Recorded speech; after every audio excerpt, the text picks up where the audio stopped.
जिले के सांसद एवं पूर्व केंद्रीय मंत्री कमलनाथ ने दी हनुमान जयंती की शुभकामनाएं। प्रेस कॉन्फ्रेंस में दी गई कार्यक्रमों की जानकारी।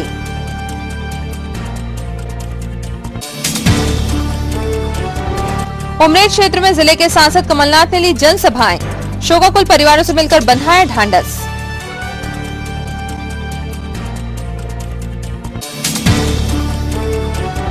असंगठित शहरी एवं ग्रामीण कर्मकार कल्याण मंडल के पंजीयन कार्य की हुई समीक्षा।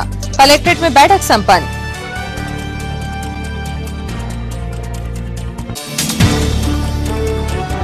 और गुड फ्राइडे पर चर्च में हुई विशेष प्रार्थना सभा।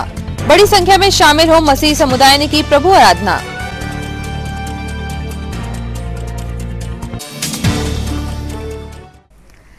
नमस्कार, स्वागत है आपका सिटी हलचल में। दिन भर की तमाम खबरें लिए आपके साथ मैं अदिति शुक्ला और शुरुआत करते हैं खबरों की। 31 मार्च हनुमान जयंती के दिन सांसद एवं पूर्व केंद्रीय मंत्री कमलनाथ सिमरिया सिद्ध हनुमान मंदिर सहित विविध पूजन अनुष्ठानों में शामिल होंगे। श्री राम मंदिर से इस अवसर पर विशाल गदा यात्रा निकाली जाएगी। जिले के सांसद एवं पूर्व केंद्रीय मंत्री कमलनाथ ने सभी को हनुमान जयंती पर शुभकामनाएं प्रेषित की हैं। हनुमान जी की भक्ति हमें श्रद्धा के साथ साथ सेवा भी सिखाती है। बल, बुद्धि और विद्या देने वाले संकट मोचन हनुमान जी की जयंती पर आप सभी को बहुत बहुत बधाई। 31 मार्च हनुमान जयंती पर आयोजित विशाल गदा यात्रा एवं कार्यक्रमों के बारे में जिला कांग्रेस द्वारा प्रेस कॉन्फ्रेंस में जानकारी दी गई।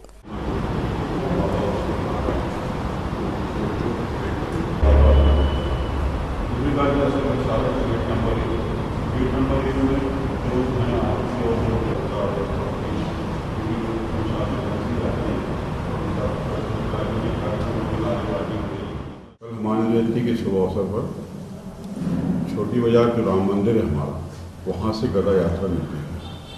और गदा यात्रा शहर के मुख्य मार्गों से होती है, जैसे हम छापाखाना से होते हुए पोस्ट ऑफिस से मुख्य सड़क से होते हुए ये जहाँ हमारे सिमरिया हनुमान मंदिर पर पहुँचे हैं। और इसके पहले जो है सिमरिया हनुमान मंदिर में सुबह 8 बजे से शुभम और उनका जो संगीत रामायण मंडल है, सुंदरकांड मंडल, उसके माध्यम से वहाँ पर सुंदरकांड का पाठ किया जाएगा जो लगभग 2 घंटे चलेगा। उसके बाद माननीय कमलनाथ जी 10 बजे से 12 बजे तक वहाँ रुद्राभिषेक करेंगे। उनके साथ, उनके मित्र के साथ ही उनके सुपुत्र आदरणीय नकुलनाथ जी और आदरणीय बकुलनाथ जी भी हैं, उनके मित्र संजय और शर्मा जी भी हैं। ये वहाँ पर करेंगे रुद्राभिषेक। उसके बाद माननीय कमलनाथ जी वहाँ से जाएंगे जाम समाधि 12 बजे। वहाँ पर हनुमान जी के दर्शन करने के बाद वहाँ से जाएंगे हमारे जो पराशिया रोड पर स्थित है हमारा कोसवी मंदिर, वहाँ जाकर के वो भगवान हनुमान के दर्शन करेंगे। उसके बाद माननीय कमलनाथ जी घर आ जाएंगे। उसके बाद दोपहर 2 बजे से वहाँ पर भजन मंडल जो है अपनी भजन प्रस्तुत करेंगे, जो शाम को वहाँ पे 6 बजे तक चलेगा। 6 बजे के बाद वहाँ पर एक कवित्री जो आ रही हैं उनकी भजन संध्या का कार्यक्रम है, वो भजन संध्या वहाँ पर करेंगे जो रात्रि को चलेगा। श्री हनुमान जयंती के उपलक्ष्य में विश्व प्रसिद्ध संत श्री राम कथा मर्मज्ञ मुरारी बापू की सत्संग सभा का आयोजन 1 अप्रैल को दशहरा मैदान में किया गया है, जिसकी तैयारियां पूरी हो चुकी हैं। प्रेस कॉन्फ्रेंस में जिला कांग्रेस कमेटी अध्यक्ष पंडित गंगा प्रसाद तिवारी एवं समन्वयक प्रवक्ता आनंद बख्शी ने जानकारी दी।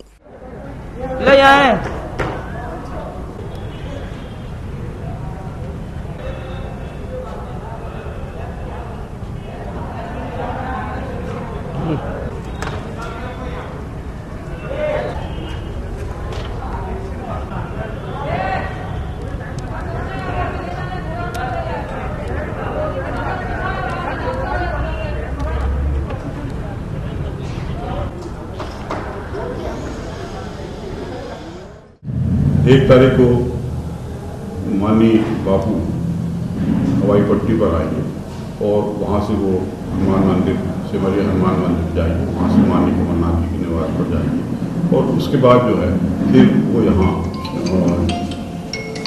गोला ग्राउंड दशहरा मैदान में आएंगे।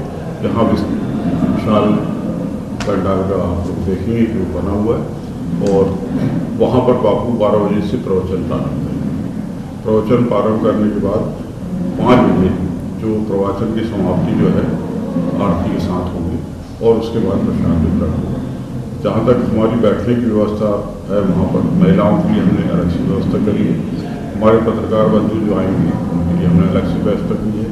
और इसके अतिरिक्त जो हैं सभी हमारे विभिन्न जो गेट हैं, जो अलग अलग गेट बने हैं, वहाँ से सभी आम नागरिकों को प्रवेश की अनुमति होगी। इसमें कोई पास की अनुमति या पास की आवश्यकता नहीं है।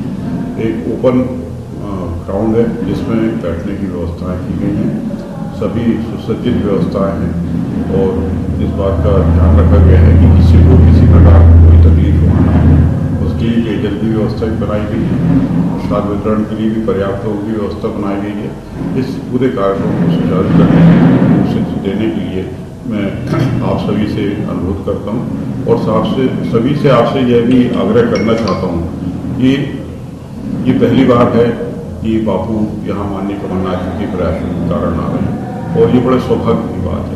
उनकी तारीखें मिलना संभव नहीं होती, परंतु ये तो कमलनाथ जी के विशेष प्रयास से और बापू ने जो बात मानी है, छिंदवाड़ा के लोगों का जो आग्रह स्वीकार किया है, उसके कारण ये बापू यहाँ आ रहे हैं।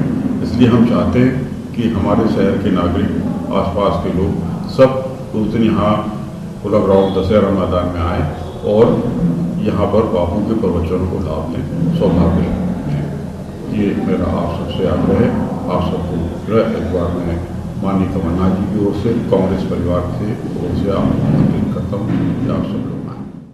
श्री छिंदवाड़ा मंदिर ट्रस्ट एवं माननीय श्री कमलनाथ जी के प्रयासों से विश्व प्रसिद्ध संत श्री मोरारी बापू जी की श्री हनुमान कथा 1 अप्रैल को दशहरा मैदान में दोपहर 12 बजे से आरंभ होगी। आप सभी से अनुरोध है कि गेट क्रमांक 2, गेट क्रमांक 3, गेट क्रमांक 4 और गेट क्रमांक 5, इन गेटों से हमारे सभी भक्त और श्रद्धालुजन प्रवेश करेंगे। गेट क्रमांक 2 जो है वो श्री कमिश्नर जी के बंगले के सामने का है। गेट क्रमांक 3 जो है वो त्रिवेदी प्रिंटिंग प्रेस के सामने का है। गेट क्रमांक 4 श्री भार्गव जी के घर के सामने का है और गेट क्रमांक 5 श्री पांडे जी के नर्सिंग होम की तरफ जाने वाले गेट पर है। कृपया गेट क्रमांक 2, 3, 4, 5 से प्रवेश करें। समय से पूर्व पधारें।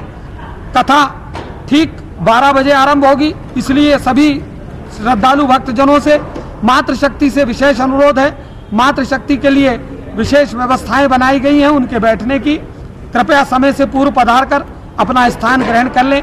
हम सब आपको माननीय श्री कमलनाथ जी की ओर से इस समूचे कार्यक्रम में सादर आमंत्रित करते हैं, सपरिवार आमंत्रित करते हैं। सभी संगीत संस्थाओं से, सभी दुर्गा जस मंडल, सभी रामायण मंडल, सभी नाट्य मंडल, सभी सामाजिक संस्थाएं, सभी हमारी विभिन्न किस्म के संगठन, सामाजिक संगठन, सभी सहकारी संघों की जितनी संस्थाएं वे सभी हमारे मंडी के सदस्य और जिला पंचायत निगम के पार्षद, इन सभी को लेकर के एक व्यवस्था यहाँ कायम की गई है। आप सब समय से पूर्व पधार कर इस कथा में पुण्यार्जन करें। जय श्री हनुमान। जिले के सांसद एवं पूर्व केंद्रीय मंत्री कमलनाथ ने आज जिले के ग्रामीण अंचल का दौरा कर किसानों, ग्रामीणों, युवाओं से मुलाकात की। इस मौके पर जनसभा को संबोधित करते हुए उन्होंने अपने उद्गार व्यक्त किए।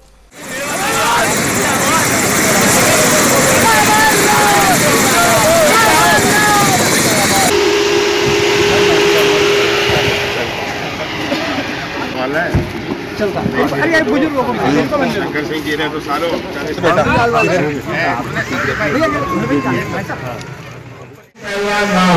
होते थे, साइकिल से दौरा करते। एक दफा मैंने नेतू पहलवान जी को कहा कि आप मोटरसाइकिल ले लीजिए। उन्होंने कहा कहाँ ये मोटरसाइकिल चलेगी, मेरे पैर चलते हैं तो मुझे मोटरसाइकिल की जरूरत नहीं है। तो आज नेतू पहलवान एक उदाहरण थे। कांग्रेस के एक मजबूत स्तंभ थे अपनी, ये नेतू पहलवान और मुझे याद है लगभग 40 साल। जिले के ग्रामीण अंचल में दौरा कर जिले के सांसद एवं पूर्व केंद्रीय मंत्री कमलनाथ आज ग्रामीण कृषक परिवारों से मिले। दुख सुख में शामिल हुए और इसी क्रम में शोकाकुल परिवारों को ढांढस भी बंधाया। मैंने यहीं घर पे ही हो गया था। घर पर जी मैं खुद गया था, मेरे पास क्यों संजय भाई ये है, हमने प्रोग्राम लेके गए थे, 2-3 बार लेके गए थे। नहीं वो तो मेरा समझ में आया भाई, क्या हुआ, हमने पूरा प्रोग्राम बना के दिया आपसे मिलने का, मतलब पूरी टीम हमारी मिलने वाली थी। और ये जिला पंचायत सदस्य अनीता धुर्वे चरण, और ये मेरा बेटा, और नीलम देवी का श्रेष्ठ। असंगठित शहरी एवं ग्रामीण कर्मकार कल्याण योजना के सफल क्रियान्वयन के लिए आज कलेक्टर सभाकक्ष में समीक्षा बैठक संपन्न हुई। बैठक में विधायक चौधरी चंद्रभान सिंह, महापौर कांता योगेश सदारंग, विधायक नाना भाऊ मोहन, नत्थन शाह कवरेती एवं समस्त राजस्व अधिकारी व जनपदों के मुख्य कार्यपालन अधिकारी मौजूद थे। शासकीय भूमि तथा विकास पालिका के स्वामित्व की भूमि पर निर्मित हैं, जहां 10% से कम भवन निर्मित हों, जो कॉलोनियां 31/12/2016 के बाद निर्मित हैं। बैठ की जाने वाली कॉलोनी 31/12/2016 की पूर्ति होनी चाहिए। कॉलोनी की स्थापना का दिनांक, लैंड सीलिंग एक्ट अनुमोदन प्राप्त है या नहीं, डायवर्सन अनुमोदन प्राप्त है या नहीं, कॉलोनी नदी नाला तालाब क्षेत्र की भूमि में है या नहीं, हरित क्षेत्र निर्मित कॉलोनी हरित क्षेत्र में है या नहीं, आमोद प्रमोद क्षेत्र निर्मित कॉलोनी आमोद प्रमोद क्षेत्र में है या नहीं, कॉलोनी में कितने प्रतिशत भवन निर्मित है, नियमितीकरण के लिए 10% से अधिक भवन होना चाहिए। इसका भी सर्वेक्षण किया जाना, जिसमें कुल कितने भवन निर्मित होना है। आंतरिक विकास के लिए समतलीकरण, भूखंड सड़कों एवं खुली भूमि का सीमांकन, प्रस्तावित मार्गों का निर्माण, मार्गों का चौड़ीकरण, पुलिया पुल विकास, मार्गों का वृक्षारोपण।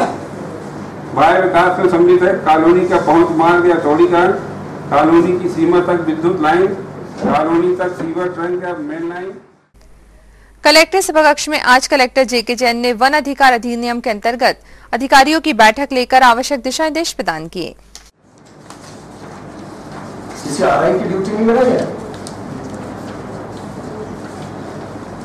आरआई की ड्यूटी भी लगाई है, वो अपने आरआई सर्कल के लिए रिस्पॉन्सिबल रहेगा, नायब तहसीलदार की लगाई, और संबंधित ऐसे विकासखंड स्तरीय या एवं जिला स्तरीय अधिकारी, जो मैंने जिला पंचायत सीईओ को कहा भी था, आप उनको क्लस्टर में या कि और लेवल नीचे लेवल पे आप अपने विकासखंड स्तरीय अधिकारी को वहाँ लगाएंगे, जिला स्तरीय अधिकारी को क्लस्टर में लगाएंगे, तो शुरुआत कर दिया, जिसमें कि अपने को हर दिन की एक रिपोर्ट लेने की कि वहाँ पर क्या स्थिति है, जो कि आपके पेयजल वगैरह संकट में बहुत उपयोग में आता है, जो मैंने कल आपसे बात की थी ना, सुनिश्चित करेंगे। ऐसा हमने यहाँ से आगे जारी किया था। ये बात मैंने इसलिए कही, इतना समय इसलिए लिया, मैं बिल्कुल नहीं चाहता था, इसलिए मैंने इस पर जोर दिया कि आप लोग उस चिट्ठी को फिर पढ़ें और जहाँ भी एक बिंदु आता है उसको पॉइंट करें कि ये बिंदु क्रमांक 1 आ गया, इस पर मुझे ये कार्रवाई करनी, कि हमको किसी की प्रतीक्षा नहीं करनी है। The moment that person is registered, he becomes eligible for all the assistance, ठीक है। लेकिन आप मेरे को बता देना कि साहब इसका एक केस ऐसा बना रहा हूँ, तो मैं आपको बताऊंगा आपको क्या करना है, क्योंकि कोई भी कार्रवाई पारदर्शी तरीके से करना है कोई, और जो जैसे जैसे पात्र होता जाता है उनके प्रकरण बना के तैयार कर लेना, ठीक है, क्योंकि कुछ चीजों में हम उसको डिले कर सकते हैं, कुछ चीजों में नहीं कर सकते। समझ गए आप लोग? चलिए, तो वो लोग भी रहना चाहते थे, जय प्रतिनिधि सीएम साहब का मैसेज भी गया था। सीबीएसई बोर्ड परीक्षा के पेपर लीक मामले में जिला एनएसयूआई ने आज विरोध प्रदर्शन करते हुए केंद्र सरकार की नाकामी पर जमकर नारेबाजी और प्रदर्शन करते हुए फव्वारा चौक में पुतले फूंके।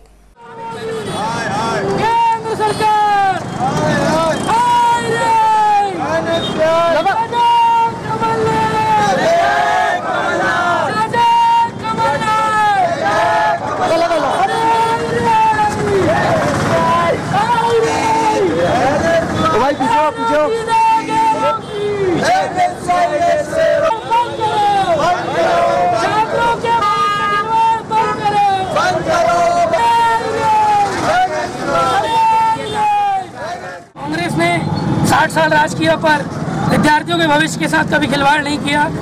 पिछले 15 सालों में मध्य प्रदेश में कांग्रेस की गवर्नमेंट नहीं है, फिर भी जैसा कि आप जानते हैं एसएससी का घोटाला, एसएससी के पेपर लीक हुए, अब सीबीएसई के पेपर केंद्र सरकार द्वारा लीक किए गए। आप जानते हैं 10वीं और 12वीं के यहाँ पेपर जो लीक हुए, इससे विद्यार्थियों के भविष्य के साथ खिलवाड़ किया जा रहा है, जो कि अत्यंत गलत है। देखते ही देखते MPPSC, SSC सारे पेपर लीक हो रहे हैं। ये सरकार करना क्या चाहती है? वैसे ही रिजर्वेशन बंद नहीं कर रही है, ऊपर से पेपर भी लीक होने लगे हैं। सेटिंग व्यापम घोटाले से बड़ा मुद्दा, जो अब तक का दुनिया का सबसे बड़ा घोटाला था, उसे भी एक कोने में दफनाकर बंद कर दिया गया। क्या चाहते हैं ये प्रधानमंत्री, क्या चाहती है उनकी सरकार, यह जानना चाहती है NSUI और संपूर्ण कांग्रेस।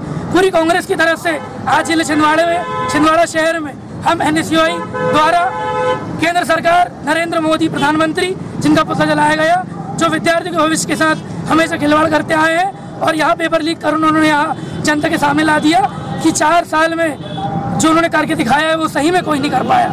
यहाँ जो खिलवाड़ विद्यार्थियों के साथ हो रहा है, इसका नतीजा अगले चुनाव परिणाम में देखने मिलेगा। हम अभी भी विनती करते हैं कि मध्य प्रदेश में यहाँ पेपर दोबारा ना लिया जाए, जिन विद्यार्थियों ने पेपर दिया उन्हें परेशान न किया जाए। अगर आप परेशान करते हैं तो NSUI उग्र आंदोलन करेगी। जय हिंद, जय कमलनाथ। 29 मार्च की शाम रानीकोठी में साहू समाज का संभाग स्तरीय युवक युवती परिचय सम्मेलन संपन्न हुआ। इस मौके पर विधायक चौधरी चंद्रभान सिंह, पूर्व मंत्री दीपक सक्सेना, जिला कांग्रेस अध्यक्ष पंडित गंगा प्रसाद तिवारी एवं पूर्व जिला पंचायत अध्यक्ष विश्वनाथ ओक्टे विशिष्ट अतिथि थे। कार्यक्रम की अध्यक्षता समाज के जिला अध्यक्ष सतीश कुमार साहू ने की। इस मौके पर प्रदेश संगठन सचिव केशव साहू सहित समाज के गणमान्य वरिष्ठ जन मौजूद थे। महासचिव जो कि बहुत पूरा जीवन मध्य साहू समाज की सेवा में लगा दिया, TR साहू जी महासचिव सागर से, आदरणीय गंगा प्रसाद तिवारी जी, अविनाश साहू जी, धर्मेंद्र रानी जी, योगेश साहू जी गंगा से पधारे हुए हैं, हमारे साहू और मंच पर पधारे सभी अतिथि के लिए ये बोलना चाहता हूँ। 38 वर्षों से जो इस जिले का नेतृत्व कर रहे थे माननीय कमलनाथ जी, जिनका हर समाज से अटूट संबंध रहा है, जिसमें साहू समाज भी एक प्रमुख है। इसके पश्चात उन्होंने शिक्षा के क्षेत्र में, धर्म के क्षेत्र में काफी अच्छा काम किया है। धर्म के क्षेत्र में जो सिमरिया में हनुमान मंदिर बनाया है और हर साल कुछ न कुछ करते रहते हैं, हम उनको इस मंच के माध्यम से धन्यवाद देते हैं, स्वागत करते हैं। और हमारे कार्यक्रम के मुख्य अतिथि माननीय चौधरी चंद्रभान सिंह जी भी बेरोजगारों के लिए हमेशा सोचते रहते हैं। हम विधायक जी से चाहेंगे कि छिंदवाड़ा में एक जो है एक कोई भी मार्ग कर्मा चौक के नाम से घोषित किया जाए और हम माननीय कमलनाथ जी के लिए इस मंच के माध्यम से दीपा भाई से, गंगा तिवारी से चाहेंगे कि कर्मा जयंती जब पड़ती है उसकी छुट्टी घोषित की जाए, राष्ट्रीय छुट्टी घोषित की जाए। इस मंच के माध्यम से हम कहना चाहते हैं, बधाई देता हूँ और सारे साहू समाज के लोगों से निवेदन करना चाहता हूँ कि जो अच्छा संकल्प आपने लिया भवन बनाने के लिए कि आप जमीन खरीद के आप चाहो तो सामुदायिक भवन के लिए 1 एकड़ जमीन मैं आपको सरकारी दिलवा दूंगा और 10 लाख रुपए विधायक निधि से भी आप दिलवा दूंगा और राज्यसभा की तरफ से भी मैं आपको पैसा दिलवा दूंगा और वो माँ कर्मा के नाम से सामुदायिक भवन बनेगा। आप तय कर ले और आप तय करेंगे, क्योंकि हमने सब समाज को छिंदवाड़ा में जैसा आपने कहा, तो मैं समझता हूँ इस पिछले रिजीम में बहुत सारे समाजों के भवन बने हैं और इसलिए आप चाहें तो वो तय कर ले। आप जमीन खरीद के करना चाहते 51,000 रुपये मैं भी अपनी ओर से आपकी जमीन खरीदने के लिए मैं इसलिए अच्छा आप काम कर रहे हैं, क्योंकि जीवन में समाज का दिया जो समाज को देंगे वो ही रह जाएगा। परिवार में कभी हमने देखे वो रेमंड का मालिक 1200 करोड़ रुपया सड़क में घूम रहा है, लड़के भी बाहर निकाल दिया उसको। इसलिए समाज के लोगों से भी मेरा निवेदन है कि समाज को अगर आप दान करेंगे, समाज में सहयोग करेंगे, पैसा के लिए अजर और अमर हो जाएगा। आप सब मिलकर और इस काम को निरंतर आगे बढ़ाए, मेरी बहुत बहुत शुभकामनाएं। माँ के नाम से आप एक मार्ग और चौक का नाम चाहते हैं तो छापा खाना है, जयशंकर भैया के सामने वाला चौक है। आप जो भी मार्ग और जो भी चौक आप बताएंगे निश्चित रूप से, क्योंकि माँ कर्मा में संत शिरोमणि है, साक्षात ईश्वर का, भगवान का दर्शन उन्होंने किया है। आप सबको मेरी ओर से बहुत कमलनाथ जी कर्मभूमि स्वागत। ये जो सम्मेलन होने, इस तरह के सम्मेलन की आज सबसे ज्यादा जरूरत इस बात के लिए है कि साहू समाज ने आर्थिक रूप से शिक्षा के रूप में तरक्की कर ली है, लेकिन हम तो श्रेणीकरण के कारण एक दूसरे से मिल नहीं पाते।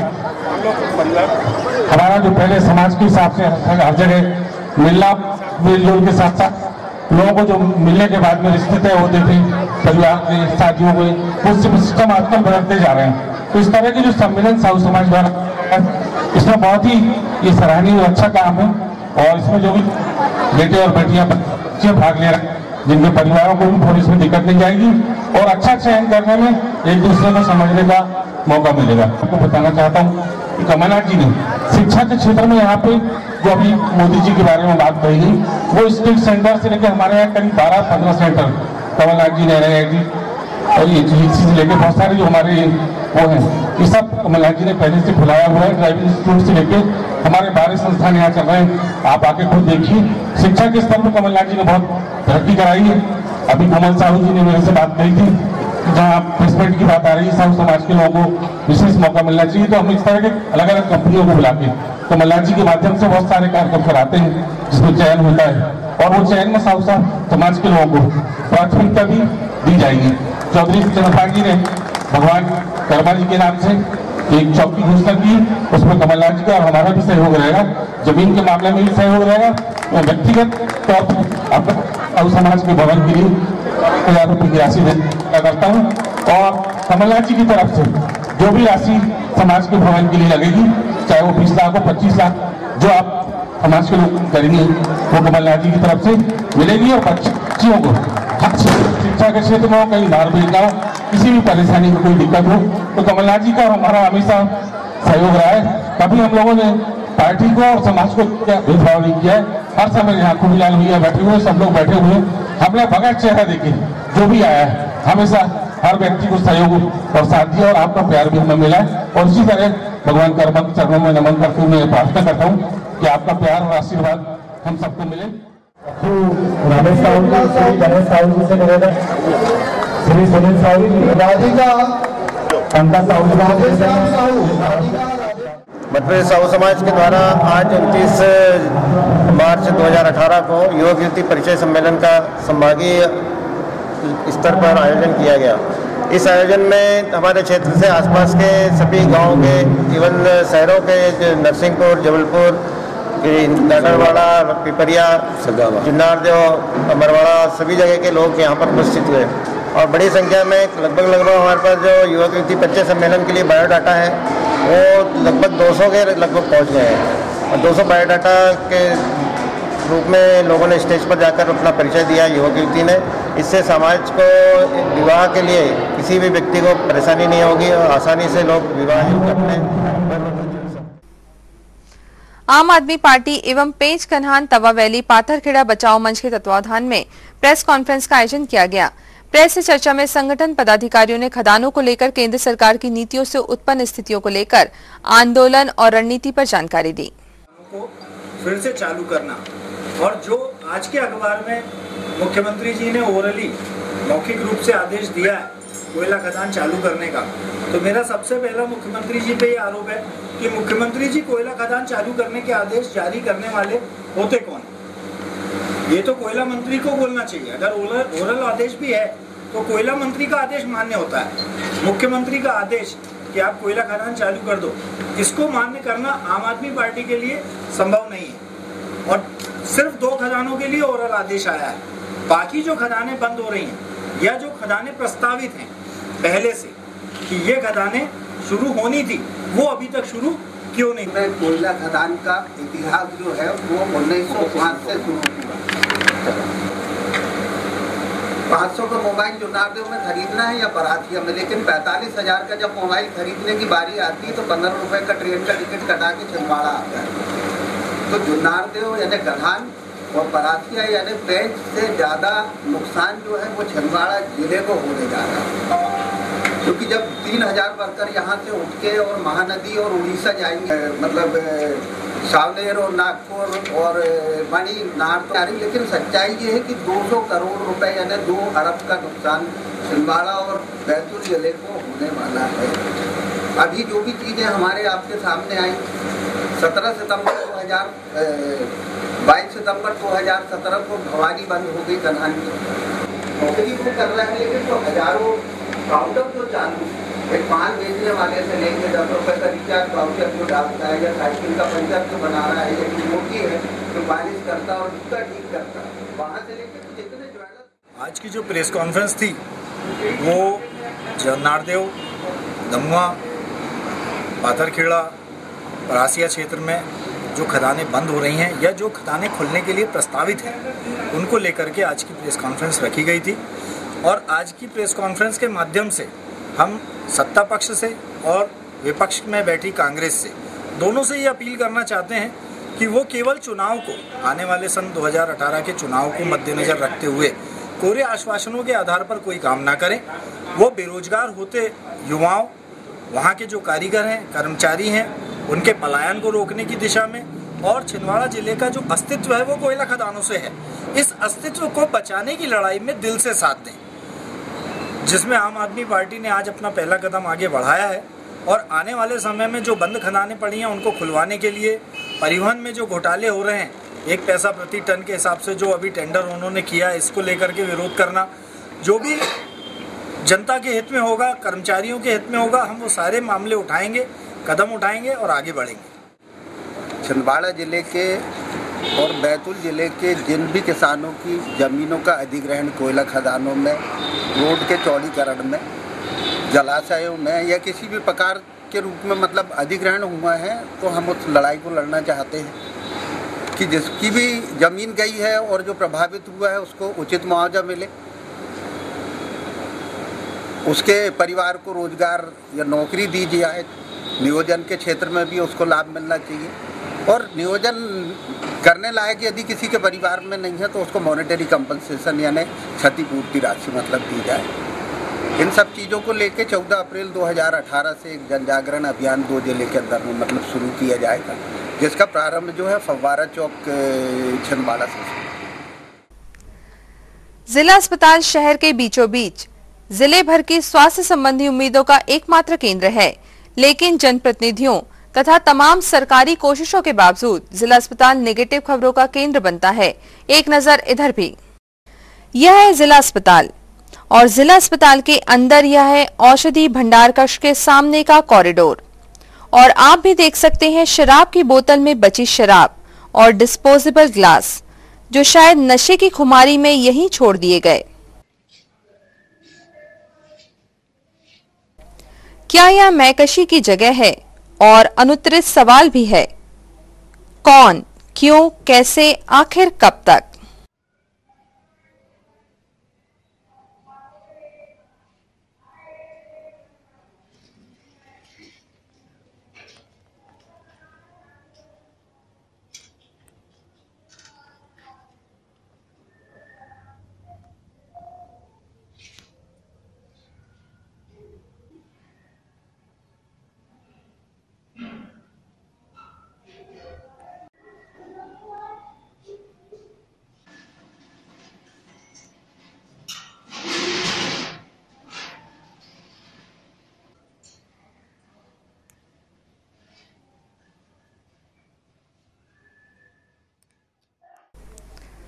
मोहन नगर में आसाराम गुरुकुल से लगे हुए क्षेत्र के रहवासियों में आज उस वक्त अफरा तफरी थी जब गुरुकुल के खेतों में नरवाही जलाए जाने की खबर रिहायशी क्षेत्र की तरफ फैलने लगी। क्षेत्रवासियों ने आग बुझाने के प्रयास अपने स्तर पर किए, लेकिन आक्रोश बरकरार है।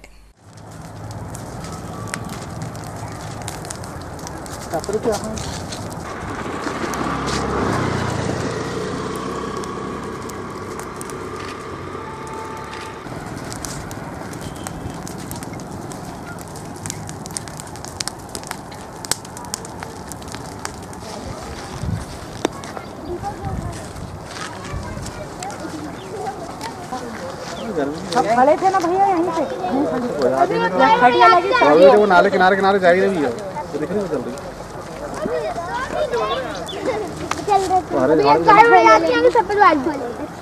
बजाते हैं, झाड़ जल जाएंगे हमको ना उसको। हाँ तो बोलो नाले फैल गए अंगार नीचे।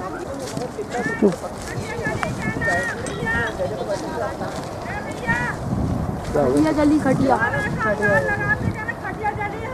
यहाँ रखी थी चीन के जाल के नीचे, बैठे थे बच्चे उसमें। मोहन नगर में आज गर्मी का सेवन है और यहाँ पर गरीब परिवार लोग रहते हैं। आश्रम के लोगों ने अचानक यहाँ पर गेहूं की फसल थी, इसमें अंगार लगा दी, जिसके कारण बड़ी भीषण रूप में यह अंगार फैली हुई है, जिसको मोहल्ले वालों ने तुरंत निकल के बाहर इसको बुझाया, नहीं तो बहुत बड़ी आगजनी का घटना हो सकती थी। अभी भी देखिए आप पूरे हरे बड़े पौधे आपस में जल रहे हैं। ये बड़े इन्होंने बिल्कुल किसी को जानकारी ना दी है और यहाँ पर जानवर भी है, गाड़ियाँ भी है, सब कुछ है और अचानक अंगार लगा के चले गए और पूरे अभी भी अंगार जल रही है चारों तरफ और गरीब परिवार के लोग घर तक अंगार पहुँच गई है और प्रशासन हमारी मांग है इस तरह की घटना दोबारा ना हो, ये अपील करते हैं। मसीही समुदाय द्वारा आज गुड फ्राइडे पर मनाया गया। इस मौके पर इवेंजेलिकल लूथरन चर्च में संपन्न विशेष प्रार्थना सभा में बड़ी संख्या में श्रद्धालु शामिल हुए। अपने जीवनों को तैयार करेंगे कि हम उस मसीह के उस प्रभु से खुद का साथ में है या नहीं। दोस्तों, चोरी करना जो आपका सब कुछ चुरा सकता है वो शैतान है, वो आपको भाग कर सकता है, लेकिन यीशु मसीह यहाँ कह रहे हैं कि मैं तुम्हें बहुत आय का जीवन देना। जब यीशु मसीह का जन्म हो रहा था तब सब दूतों ने आकर बैरियों से कहा था, डरो नहीं, तुम्हें बड़ा आनंद का सुसमाचार सुनाता हूँ जो सब लोगों के लिए होगा। यहाँ दाऊद के नगर में तुम्हारे लिए उद्धारकर्ता जन्मा है। प्रभु यीशु मसीह हमारे उद्धार के लिए इस पृथ्वी पर जन्म लेते हैं, देहधारी होकर आते हैं कि उसी के द्वारा से हम पूरे उद्धार को प्राप्त कर सकें। प्रभु यीशु मसीह के जो चेहरे हैं वो इसके संग रात दिन रहते थे और बहुत सारे आश्चर्यों को देखते थे, लेकिन क्या हुआ दोस्तों? उस बड़े बड़े ऐसे कार्य सामने आए कि आज सारे विश्व के लोग आज गुड फ्राइडे मना रहे हैं, जिसमें हम प्रभु यीशु मसीह के क्रूस पर बलिदान होने के घटना को, उसके वचन को सुनकर और हम धन्यवाद देते हैं परमेश्वर को कि उसने हर एक संसार के मनुष्य को अपने पुत्र प्रभु यीशु मसीह के बलिदान के द्वारा पापों की क्षमा दे दिया है। और यही सिखाया प्रभु यीशु मसीह ने कि जैसा प्रेम मैंने जगत के हर एक मनुष्य से किया वैसे ही प्रेम हम एक दूसरे से करें। और सबसे बड़ी बात परमेश्वर के पुत्र प्रभु यीशु मसीह की यही है कि वो हमें क्षमा करना सिखाते हैं, वो एक दूसरे को क्षमा करना सिखाते हैं। यदि हम अपराधी बनते हैं, यदि हम गुनहगार बनते हैं, तो उस गुनाह का, उस अपराधों का सजा हमें बदला से नहीं लेकिन क्षमा से हमको प्राप्त करना चाहिए। और ईश्वर ने यही इसी को हमारे लिए क्षमा ठहराया कि हम प्रभु यीशु मसीह में हर एक के दोष और अपराध को क्षमा करके उसके संतान बन सकते हैं। दूसरा कि प्रभु यीशु मसीह ने ये सिखाया कि जैसा मैंने तुमसे प्रेम किया वैसे ही तुम भी एक दूसरे से प्रेम करो। क्या कोई अपने मित्रों के लिए अपने प्राण दे सकता है? कोई नहीं दे सकता अपने मित्रों के लिए अपने प्राण, लेकिन प्रभु यीशु मसीह ने अपने प्राण देकर जगत की मानव जाति को उस प्रेम के विषय में सिखाया कि हमारा प्रेम एक दूसरे के प्रति ऐसा होना चाहिए। और इसलिए ये गुड फ्राइडे का जो महापर्व है पूरे संसार के लिए एक ईश्वर की क्षमा यीशु मसीह में हर एक मनुष्य के लिए उद्धार के लिए है कि प्रभु यीशु मसीह पर ही विश्वास करके और पापों की क्षमा को पाकर हम मोक्ष को यीशु मसीह के द्वारा प्राप्त करते हैं। और तब कल शनिवार का दिन होता है जिसमें हम सारे मसीह लोग अपने घरों में शांत दिवस प्रार्थना के साथ व्यतीत करते हैं। और तब प्रभु यीशु मसीह तीसरे दिन कब्र में से जी उठते हैं, अर्थात प्रभु यीशु मसीह का पुनरुत्थान होता है जिसको हम पुनरुत्थान दिवस या ईस्टर संडे मनाते हैं। और इस दिन प्रभु यीशु मसीह मुर्दों में से तीसरे दिन जी उठा। जब प्रभु यीशु मसीह को क्रूस पर मार डाला गया, उसके शव को लेकर और कपड़े में लपेटकर उसको कब्र में दफना दिया गया, तो परमेश्वर की प्रतिज्ञा था, यीशु मसीह ने स्वयं अपने वचन में कहा था कि मनुष्य का पुत्र तीसरे दिन मुर्दों में से जिलाया जाएगा। और बाइबल इसका प्रमाण है। यदि प्रभु यीशु मसीह के जी उठने या पुनरुत्थान के प्रमाण को आपको देखना है तो सुसमाचार में नए नियम में मत्ती, मरकुस, लूक और यूहन्ना में पूरा वर्णन दिया गया कि किस प्रकार से परमेश्वर ने प्रभु यीशु मसीह को मुर्दों में से जिलाया। तो ईस्टर संडे, तीसरे दिन, जब रविवार को हम ईस्टर बनाते हैं, प्रभु यीशु मसीह का पुनरुत्थान दिवस, तो इस बात को वो दिखाता कि हमारी आशा खत्म नहीं हो गई मृत्यु के बाद, लेकिन एक आशा है कि प्रभु यीशु मसीह में हम जिलाए जाएंगे और उसके बाद फिर न्याय है। तो प्रभु यीशु मसीह ये परमेश्वर की सामर्थ्य को प्रकट करते हैं कि वो मुर्दों में से जी उठे। आज संसार के इतिहास में ये सबसे महान घटना है कि कोई भी मरकर जी नहीं उठा, लेकिन केवल प्रभु यीशु मसीह को परमेश्वर ने मुर्दों में से जिलाए उठाया।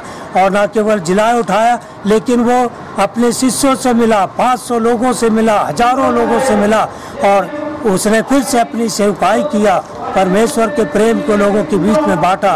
और 40 दिन के बाद प्रभु यीशु मसीह इस स्वर्ग पर उसके शिष्यों के देखते देखते उठा लिए गए और स्वर्ग में है। और वो हमारे लिए प्रार्थना करते हैं कि मनुष्य जाति के जीवन में ईश्वर की शांति, ईश्वर का प्रेम और ईश्वर की आशीष सबको मिले और सब उस ईश्वर का धन्यवाद करते हुए प्रभु की सेवा करके एक आनंद का जीवन प्राप्त करें। सो ये ही गुड फ्राइडे और ईस्टर का एक छोटा सा मैंने वचन आपको दिया हूँ।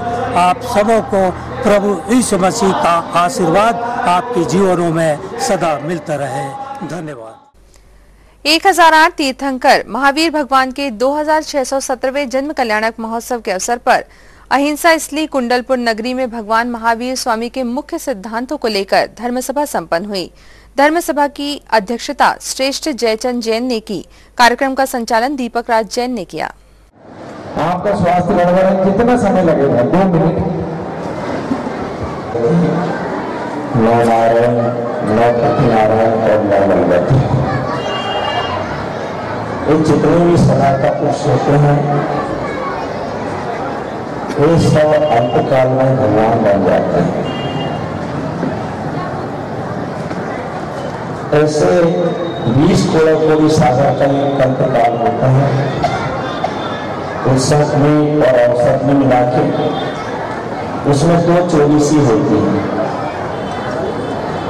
अभी वर्तमान में हम जिनका जन्म कल्याणक महोत्सव मना रहे हैं,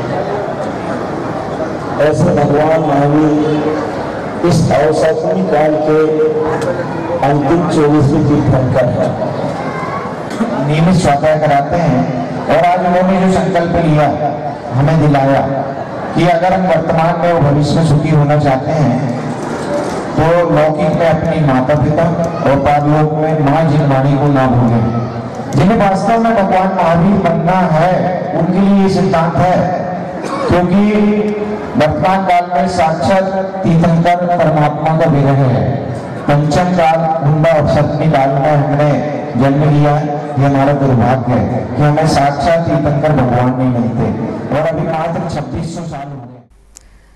29 मार्च की शाम पाटा थाना वार्ड क्रमांक 38 स्थित दुर्गा मंदिर से बड़ी संख्या में श्रद्धालुओं का जत्था जाम सांवली हनुमान मंदिर के लिए गदा भेंट लेकर रवाना हुआ। गाजे बाजे डीजे के साथ हनुमान भक्त नाचते गाते रवाना हुए।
तहसील परिसर स्थित पंचमुखी हनुमान मंदिर में जयंती के अवसर पर सुबह से रात तक विविध धार्मिक अनुष्ठानों की तैयारियां की गई हैं।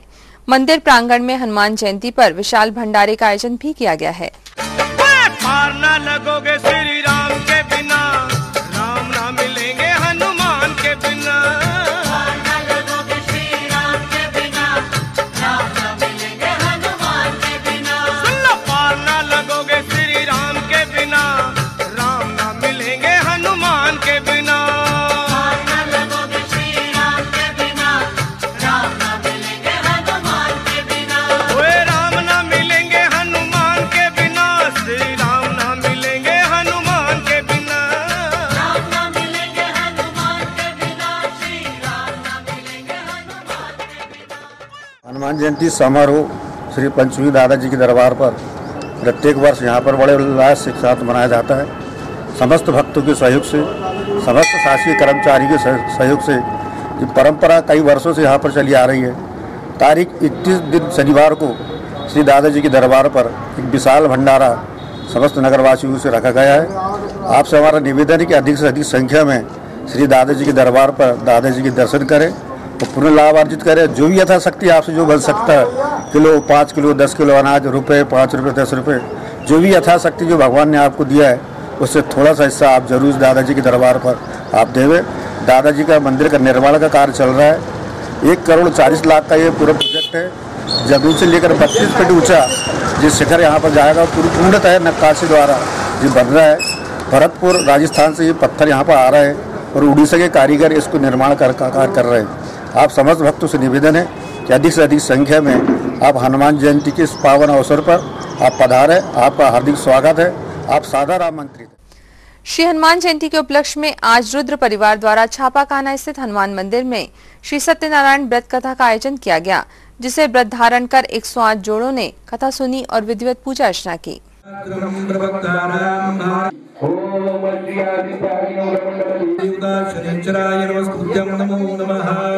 पश्चिम दिशा में भगवान शनि ग्रह का स्थान का ध्यान करेंगे। ओम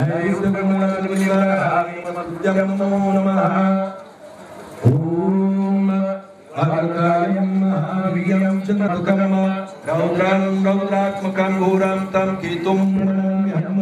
ओम धीमहि नमो नमः। पितरे आमयामि स्थापयामि पूजयामि तदवदा ध्यानानि समर्पयामि। एक बार और से ध्यान दीजिए दोबारा ने पूरे नौ के ऊपर हनुमान जी के लिए करिए नौ समर्पयामि आत्मनंदन समर्पयामि रक्षाने राघवेश्वर भगवे नमः मनोलेति कुलावि सर्वदेशिनं गुरु जलस्नानं समर्पयामि मुदाख्यापियवारि सर्वा भागधर्म अधिकं कर्गं देवम स्नानं अतिभूतजलस्नानं समर्पयामि भूतजलस्नानं तुरेण चंदन का तिलक लगाइए नवग्रहों पर।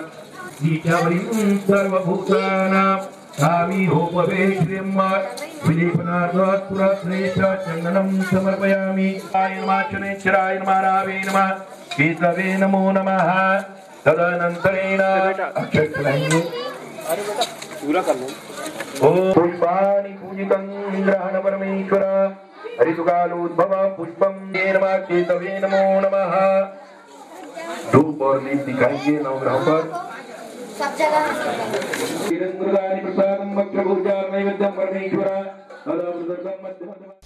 और अब इन तमाम खबरों को समेटने के समय देखते हैं सुर्खियां।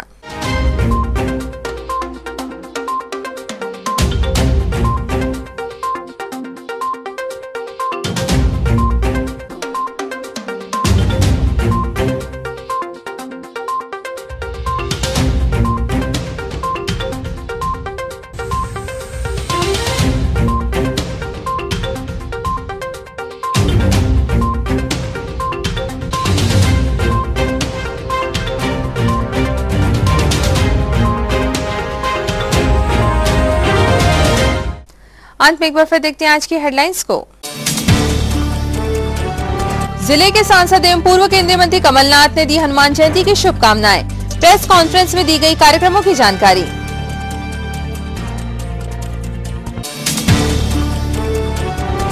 उमरेड क्षेत्र में जिले के सांसद कमलनाथ ने ली जनसभाएं, शोकाकुल परिवारों से मिलकर बंधाया ढांढस।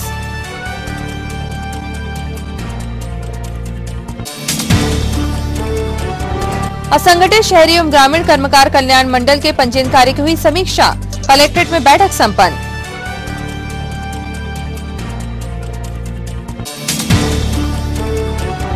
और गुड फ्राइडे पर चर्च में हुई विशेष प्रार्थना सभा, बड़ी संख्या में शामिल हो मसीही समुदाय ने की प्रभु आराधना।